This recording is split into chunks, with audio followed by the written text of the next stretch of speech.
Hello and welcome back to another discussion video about Elden Ring on this channel. Today I want to talk about Elden Ring's level design. I divide Elden Ring's level design in three different level designs. One is the open world, one is the legacy dungeon design, and the other one the regular dungeon design. I think it's fairly obvious what the open world is. Legacy dungeons are areas like Stormvale Castle and Lane Dell. These are your Dark Souls kinda levels. And then we have dungeons which are fairly short, compact levels. In front of me I have a list with pros and cons of each one of them that I'm going to present to you right now. These are not all of the pros and cons, these are my favorites, so to speak. So let's start with the open world. What is the open world good at?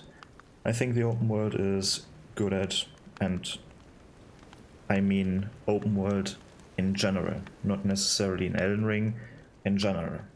What are open world games good at? They should be good at giving the player choices. There are many paths that the player can take. There's not just one path the player has to take at the beginning. You can go left, you can go right, up and down, whatever. It gives the player a choice. And on top of that, a lot of choices. I mean, in games like Dark Souls, for example, we have like the choice of going up in the Burg first, or the graveyard, and so on and so on. But in an open world game, a true open world game, you can go almost anywhere at the beginning. Of course, there are certain areas that are still blocked off, but for the most part, you can do a lot of stuff right out of the gate, in the order that the player decides. Then the next thing is there are a lot of opportunities for the developers to design the world. What I mean by that is, if you have a fairly small level, you don't have that much space to tell your story, the story that you want to tell. But with an open world, there are so many opportunities. It's like a very, very big canvas, right? If you have a very big canvas, you can paint a bunch of stuff. But if your canvas is very, very small, you can only paint so much. So with an open world, the developers have, well, a lot of space to design their world. Also, an open world is fairly immersive. If you can go almost everywhere, then that kind of reflects real life, right? In real life you can, with exceptions of course, you can almost go everywhere. Because some of these things have consequences. If you're just invading people's homes, that's not very nice, but I mean, you could do it, right? But in many games you can't really, because it's just blocked off, or there's just this one path that you can take, a very curated path, right? So these are the things open worlds are good at, in my opinion. There are probably also a few other things, but these are the three main things. And now let's go to the downside of an open world, because, well, there are a bunch of upsides, but there are also a bunch of downsides. One of them is, for example, the empty space. In open world games, there is just lots of nothingness. Just a landscape or a city that is fairly empty to go through, and only in a few specific spots, or not necessarily just a few, but in specific spots there is the action, right? There's the stuff where you can fight enemies and loot and whatever the game's about, right? But also in between these spaces there's a lot of walking around, which can be boring, so this is definitely a downside.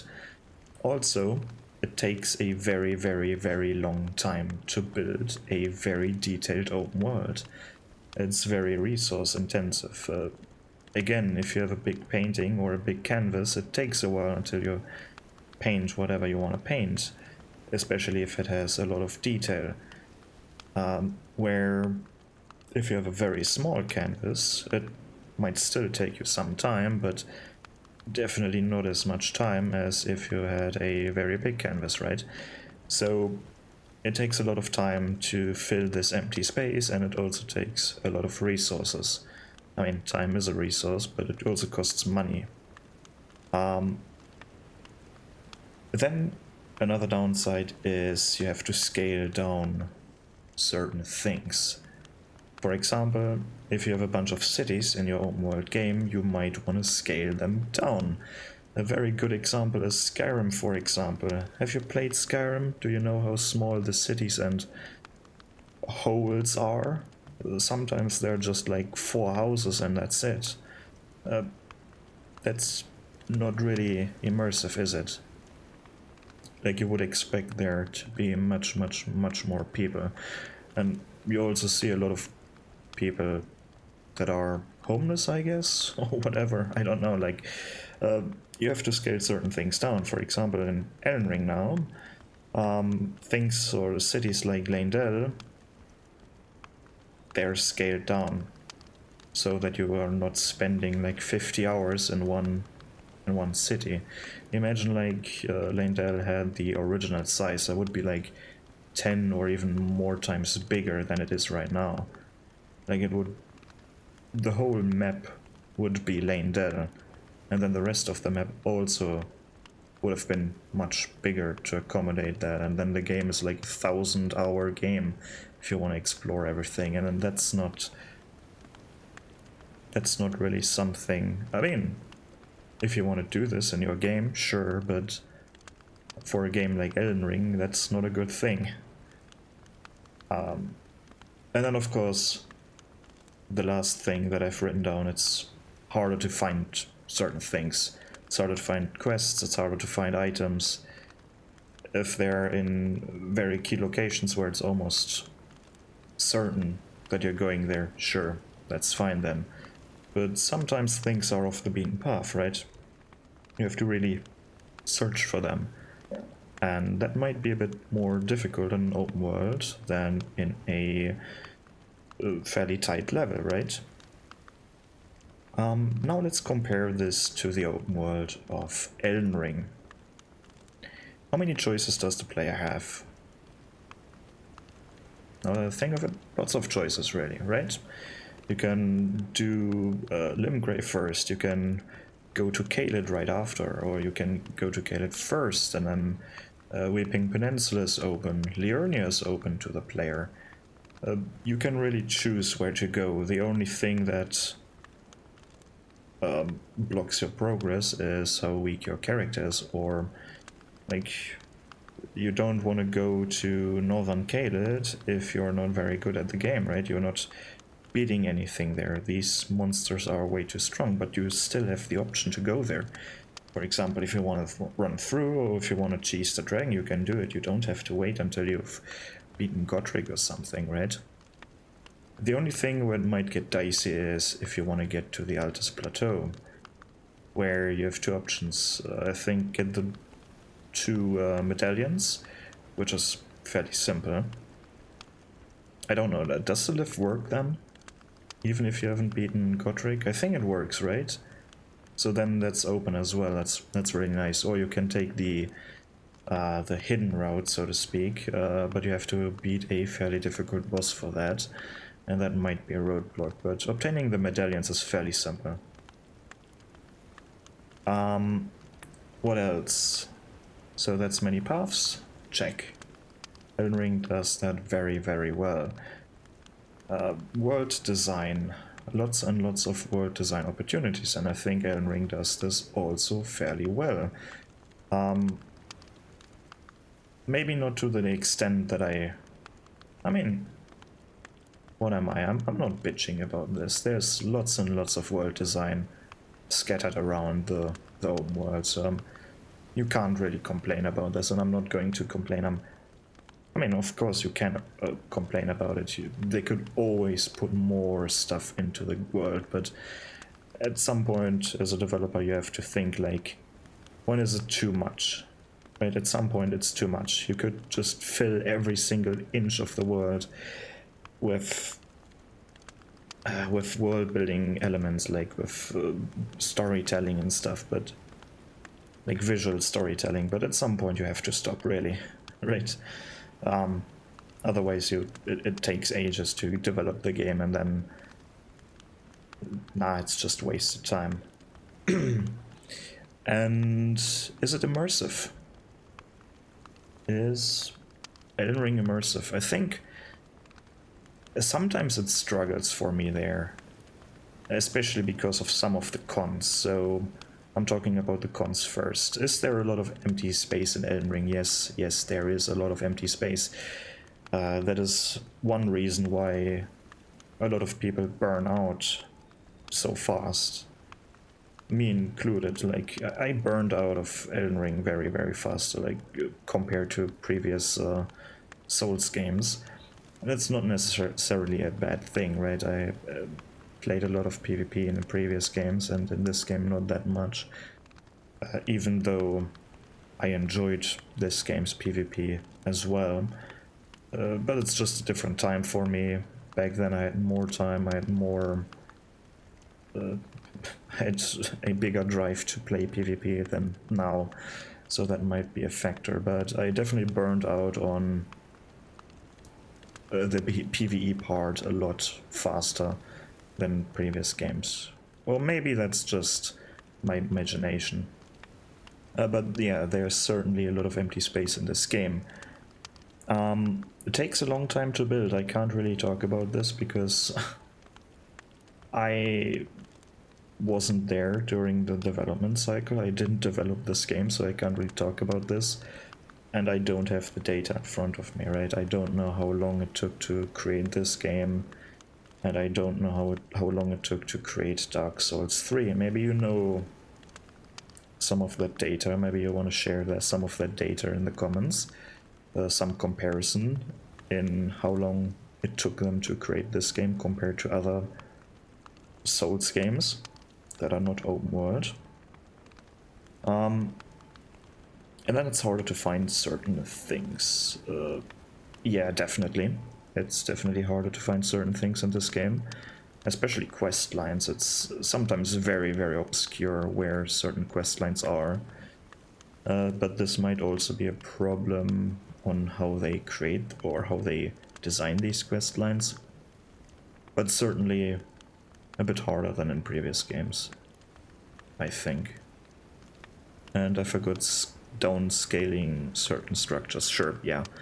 Like Lane, for example, it's downscaled, should be much bigger. No-brainer.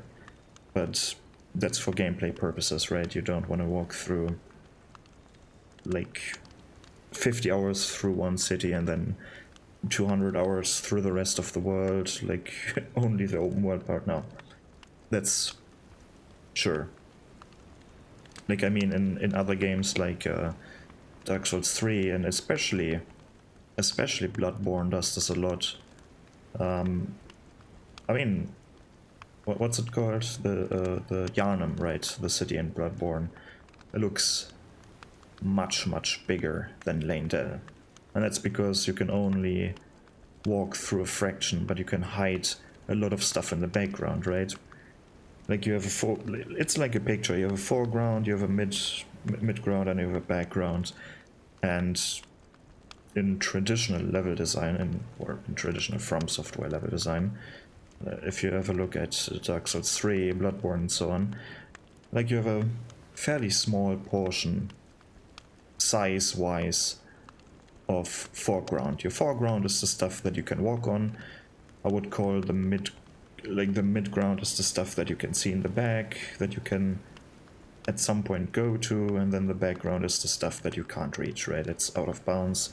It's just there to flavor the game, right? To immerse you in the game. And games like Bloodborne, for example, have a much bigger background than Elden Ring, for example, because Elden Ring has a lot of midground and a lot of foreground, right? The space that you can walk on is much bigger. And because you have not that much background compared to the rest, like compared to the fore and midground, you have to scale down certain things. That's not really the case in Bloodborne. You don't have to really scale down the city. You can just block with a lot of paths and then tell the player with your background and stuff that the city is much bigger, but you're just exploring this tiny bit. Okay, a lot of open world talk. Let's talk about legacy dungeons. Let's start with pros and cons again. Legacy dungeons are packed with action and stuff to interact with, right? They're just like your Souls game level designs, in that there's a lot of action packed together. And behind every corner there's an enemy, behind every corner there's also an item to be picked up. There are lots and lots of secrets and all of that good stuff. It's also easier, or let's call it faster, to fill these areas with immersive content, right? It's easier to design the interior of a house than it is to design the interior of a whole city or something like this, right? The space is much smaller, and thus it's quicker to fill it with stuff. Sure, it might be quicker to fill the open world, but I mean with the same density, right? It's easier to fill a small area with the same density as it is to fill a bigger area with the same density. It's obvious, right? It doesn't mean that it's easier, but it's quicker, it's more efficient on that, and so on and so forth. And then also you have the opportunity for special mechanics.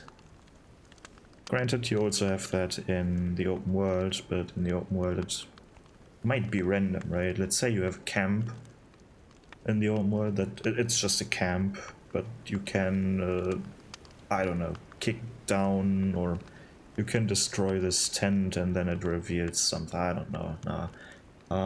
Better example,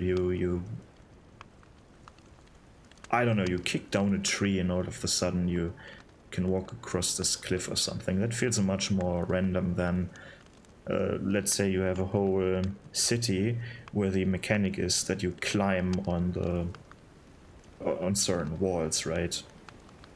It feels much more fitting to the legacy dungeon that it feels randomly across the world. Of course, this climbing feature would be a nice feature in the open world as well, so it's a bad example again, but I hope you get what I'm hinting at here.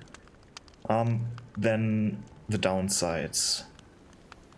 Sometimes, or it's definitely a more linear experience, but I'm calling this a downside, but this can also be an upside. Like, I mean, I'm struggling here to find any real downsides, because the level, I mean, it's fun, the level design is fun, but yeah, linearity can be a downside. You only have one path. But maybe there's, I don't know, one path can be bad and it can be good, right? Sometimes it's good to give up the, what is it called? Give up your choices, right? Sometimes it's good if you only have to make like 2 choices instead of 10. Right, how do I approach these enemies that are in front of me? I have to go through there. How do I approach this small problem? Where it's in the open world, like, yeah, I can just walk around these enemies. Then I don't have to fight them. Or I can just pick up this item and I just book it, I just run away. Where in the legacy dungeon it might be, if I'm trying to pick up this item, then these enemies will follow me indefinitely, because I just unlocked or I just jumped down this thing and now I'm backed against the wall, right? And now I have a good thing, now I have a good example for opportunities for special mechanics. Of course, now the example is coming later when I already moved on, but it's easier. For example, in this game we have a stealth mechanic, right? A fairly underdeveloped stealth mechanic, but it's still there. Like, we have bushes where you can hide in, and stuff like this. I mean, it's easier to design a legacy dungeon around this mechanic. Maybe you want to design a legacy dungeon with the stealth mechanic in mind, right? And all of a sudden you can make a very interesting and a very fun level with this stealth mechanic in mind, where you can actually stealth around certain enemies, backstab them so that other enemies don't see that you just killed them, and you can stealth your way around. That would be amazing, right? In the open world, that's much more awkward, because again, like, if it's very, very open, then what you're gonna do, like put a bush there and the enemy next to the bush, yeah, you can assassinate them, but you can just move around them, and but you know what I mean, right? Okay, back to the more linear experience. I think that is clear too. Can be a positive thing, can be a bad thing. I just moved it to the negative things here in this case. But it also can feel much more isolated, a legacy dungeon, compared to the world. If you design it too outlandish, for example, so that it doesn't really fit into the world, then it feels out of place. Usually legacy dungeons have one entrance and one exit, or not even an exit, right? And it feels very like you're in another world, almost, because there's no real connection to the open world. There's just this one entrance, and then all of a sudden you're in a Dark Souls level. This can feel strange, but doesn't have to. So as you can see, I'm struggling with the cons here, so I had to pull some out of my ass, so to speak. But let's talk about Elden Ring now. What is actually happening in Elden Ring? Are the legacy dungeons packed with action, as I've written down here? I must say yes. Of course they are. It's still From Software, right? And they know how to design these legacy dungeons, because like games like Dark Souls 1, 2, 3, Elden Ring and stuff, not Elden Ring, Dark Souls 1, 2, 3, Bloodborne and Sekiro, these are basically just legacy dungeons. Like just giant legacy dungeon, or legacy dungeon next to a legacy dungeon next to a legacy dungeon. That's how they designed their levels before Elden Ring, or how they designed their levels before Elden Ring. And in Elden Ring, they still design their levels like that, just instead of having one legacy dungeon after the next legacy dungeon, they place these legacy dungeons in the open world. And yeah, they're packed with action. Easier to fill with immersive content. This is where they lose me a bit. Oh no, with the next thing. Never mind, they're not losing me with this one, sorry. I was thinking about the next step. Yeah, there's a bunch of immersive content in them. There are also some question marks that I have, especially with elevators, and I'm going to talk about that in another video. I have already another video idea for that, but they became, like, they're definitely better than they were in previous games. Like, you can see their learning progress, so to speak, or maybe it has just something to do with the limitations of their software and whatnot, I don't know, but they're pretty good at things like these, so yeah, there's a bunch of immersive content in these things. Now, opportunity for special mechanic, that's what I mean. This is where they're losing me a bit, because is there any legacy dungeon with a specific mechanic that is unique to the legacy dungeon? I mean, we have Ordina, but is that really a legacy dungeon? That's very open. With the... I mean, yeah, sure, it is a unique mechanic where you have to extinguish the torches because it becomes an Everjail, sure. Any more unique mechanics? I don't think so. Like in Stormvale Castle, the probably best legacy dungeon in my opinion. They have like this thing that collapses, like the cliff that collapses, and you take no fall damage. But is that really unique? This is what I mean, like, there are no real special mechanics in these legacy dungeons at all. Which is kind of unfortunate, but it still worked, right? Linear experiences, not really. Like, there are certainly some legacy dungeons, and I can't... I'm happy if I'm done with this, because I don't want to say legacy dungeons all the time. That please put a counter here how many times I said legacy dungeon in this video now. Legacy dungeon. Linear experience, no.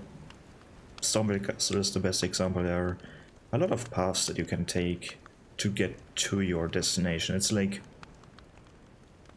I visualize these the following way. Like, we have an entrance, which is one dot, right? And then we have our goal, where in the case of Stormville Castle is Godric, right? That's another dot. And these dots are connected with lines, right? But a dungeon, a legacy dungeon, like Stormville Castle, there's not just one connection between these two dots, between the entrance and the exit or the final encounter. There are a bunch of connections to this, because there are different paths that you can take. Sure, sometimes they cross each other, sometimes they join each other, but there are certainly different paths leading to the goal location, to the final encounter, which is pretty nice. There are also some dungeons where it's fairly linear. Caria Manor, for example, is fairly linear. Raya Lucaria is fairly linear. There are just a few side paths, but Leyndell, on the other hand, is fairly open. Or maybe not that much, but it's fairly open, I would say. Farum Azula, I'm not going through all of them, but there's some more open things and also some more linear things. That's fine, right? And do they feel isolated? Yeah, sometimes they do. Like, most of them just have one entrance. I mean, Farum Azula is very isolated and it feels very outlandish. But I guess that's the point, so I can't really hold that against the game, right? But yeah, I had to really think hard about these downsides of legacy dungeons, because, I mean, I'm biased, right? That's my favorite kind of content. I really like legacy dungeons, but now let's talk about that at the end. Now let's go over dungeons. Dungeons are these fairly short, well, dungeons, areas, levels that you go through with an entrance, an end, and that's it, right? What are the pros of these dungeons? Not necessarily in Elden Ring, but what are pros of dungeons in open world games? They're very flexible. You can do a lot of things with these, right? You can have a cave system where there is a bear inside, and then the other one is a big hideout for the big bad evil dude, or a minor big bad evil dude, whatever. Maybe there is a research station inside. Maybe it's just one hole that you fall into and then you have to find your way out because it's a natural cave system with a river running through it, right? There are lots and lots of things that you can make out of these things. They're very, very flexible, and you can put them everywhere, right? Where it can make sense, or should make sense. Then you also have opportunities for a lot of experimental mechanics, right? You can go wild with it, because if it's a bad mechanic or an annoying mechanic, then at least it's just confined to this one dungeon and not to every single dungeon in the game, right? At least not in the best case scenario. You have also very specific opportunities for world building, right? Where you can tell very isolated stories. And then, oh, that's something that I forgot about legacy dungeons. You can tell one big story there that is part of the main story, but still something contained to this one place. And in dungeons, that's something similar, right? You can contribute to the overall world, but with a more specific and quicker to understand story. Or maybe you chain some dungeons together where multiple dungeons telling each dungeon is telling a small bit of a bigger story, right? You can go wild with your world building there. You can also create unique connections in the overworld, in the open world, right? Where you go through this dungeon and all of a sudden you're in this area, right? Do I have a good example for this? Like, we have this one tunnel connecting Limgrave with Caelid. But that's not really that special, is it? It doesn't matter. But you could technically do something like this. So what are the downsides of dungeons?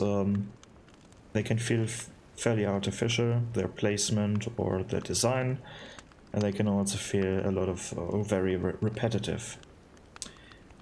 Now let's see how Elden Ring does their dungeons. Are they very flexible? I guess so. There are lots of different dungeons in this game. Did they experiment with different mechanics? Yes and no. There are not really that many mechanics. Like we have a dungeon with a spirit caller snail, right? That's a unique mechanic. Or not that unique because it there's also in a Harlech tree, for example, but I mean, it's not very common mechanic, so I guess, yeah, it's experimenting with some. Yeah, no, we also have this area where ghosts are fighting each other, right? That's also a unique mechanic. They're definitely experimenting with certain things. We have this whole trap thing with the hero graves and so on. I think there's quite the big variety, and they're probably also telling each their unique story, and there's a lot of storytelling going on in these dungeons. You can definitely appreciate it. Are there any unique connections? Not really. There's some connections, like connecting some overworld areas with each other, but not that excessive. So they're kind of losing this opportunity in some ways. So now let's go over to the negative things. Do they feel repetitive? Oh yes.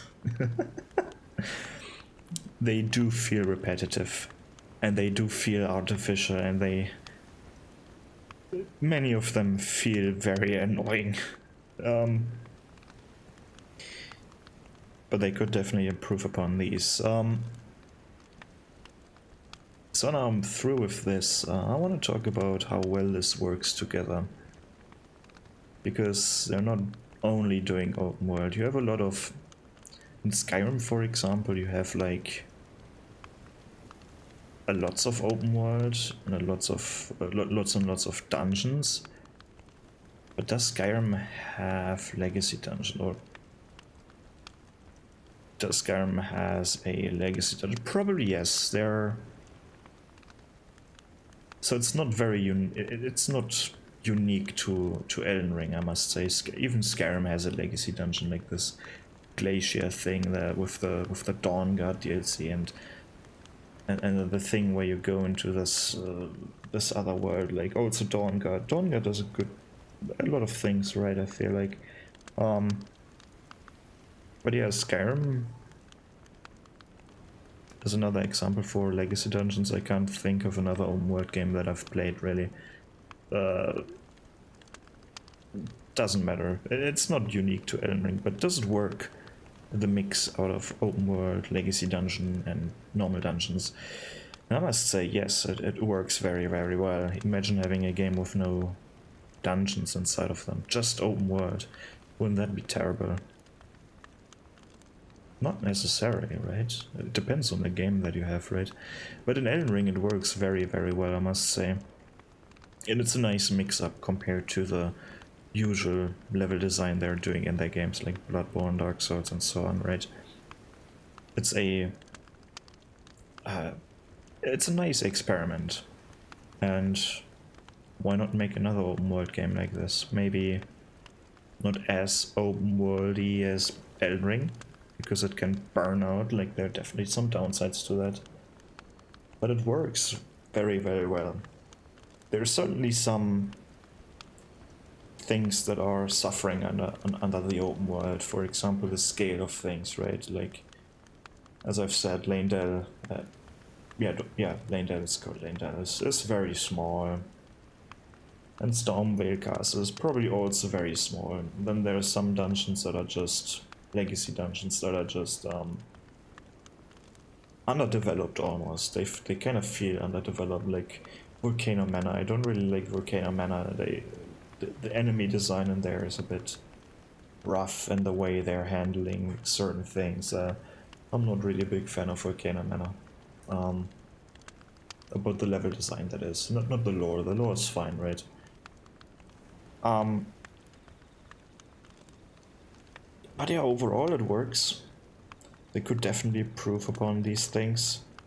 Especially their quest design is something that I would like to see overhauled at some point. Maybe in a different game they're doing the quests differently, more dynamic.